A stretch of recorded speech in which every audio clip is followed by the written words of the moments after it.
Hello बच्चों, मैं Amita Mali, department of botany, government college Bundi. पिछले वीडियो में हमने डाइवर्सिटी ऑफ फ्लावर्स में इनफ्लोरेसेंस को स्टार्ट किया था, जिसमें हमने देखा था कि किसी भी पादप पे पुष्पों का जो क्रम है वो किस प्रकार से लगता है, दिखाई देता है। उसके क्रम को हम पुष्प क्रम कहते हैं। तो हमने 4 प्रकार बताए थे: racemose, साइमोस, mixed, compound and special types of inflorescence. तो रेसिमोस और साइमोस हम देख चुके थे, डिस्कस कर चुके थे। और मिक्स्ड और कंपाउंड, मिक्स्ड या कंपाउंड को भी हम समझ चुके थे। अब हम देखते हैं स्पेशल इन्फ्लोरेसेंस, यानी कि विशिष्ट प्रकार के पुष्पक्रम। वो किस प्रकार से होते हैं, कैसे होते हैं। तो सबसे पहले हम देखते हैं, इसमें 3 प्रकार हैं: साइथियम, वर्टिसिलास्टर, हाइपेंथोडियम। सबसे पहले हम देखते हैं cyathium,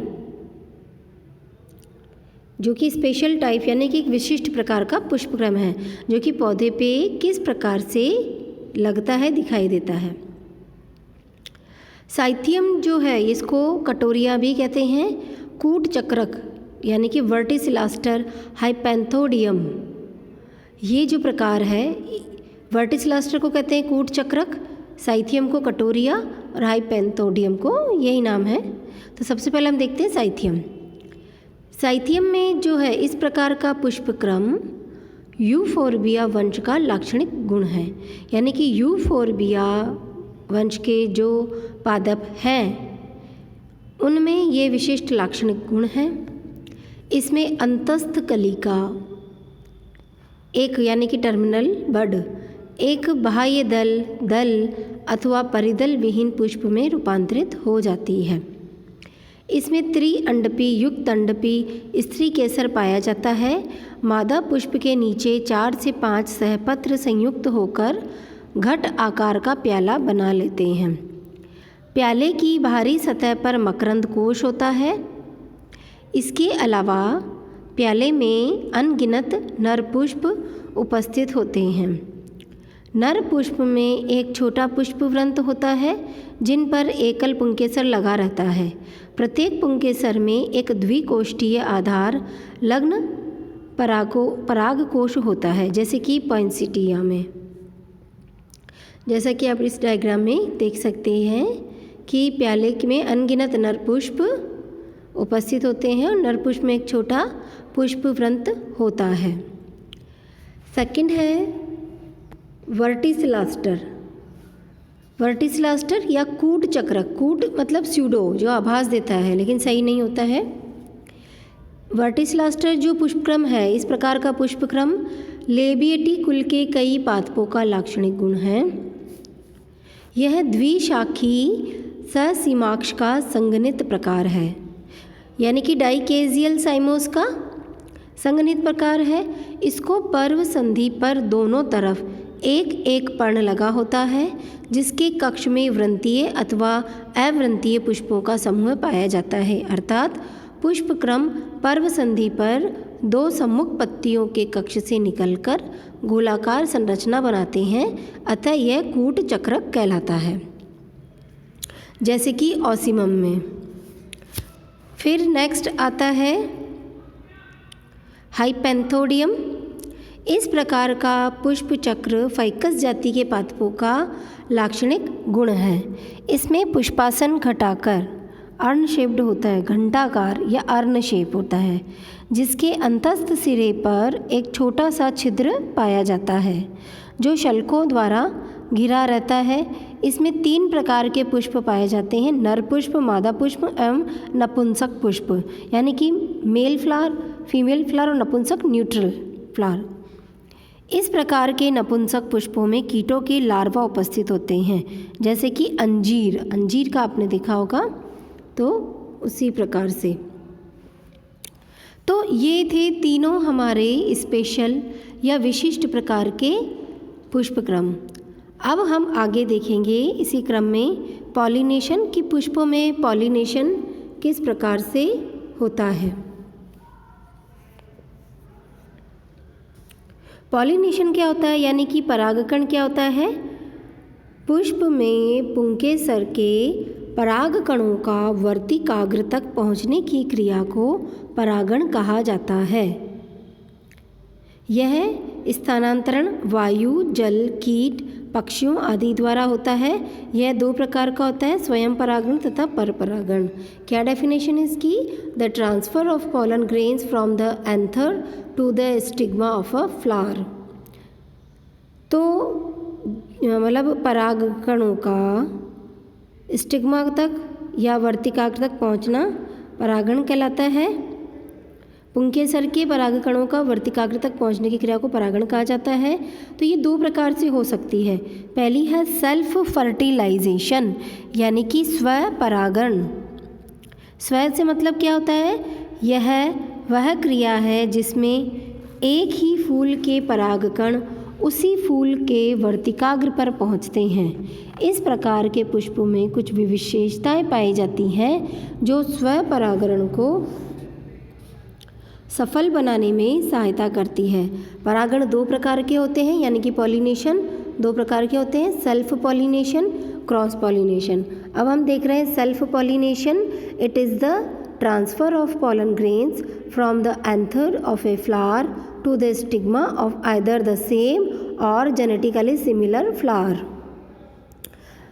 self pollination is of two types, autogamy and गीटोनोगेमी।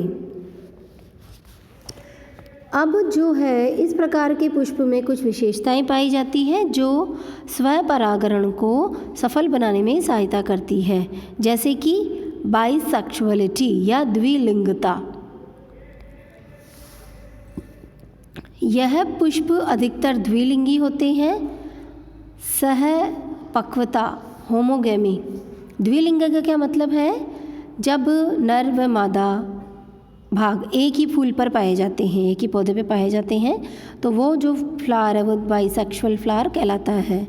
द्विलिंगी पुष्पों में पुष्प के नर तथा मादा भाग एक समय पर पकते हैं, जिसके कारण वर्तिकाग्र को परागकण ग्रहण करने में सहायता मिलती है। सवृंत पुष्पता यानी कि क्लिस्टोगेमी, यह अवस्था भी स्व परागण में सहायक होती है।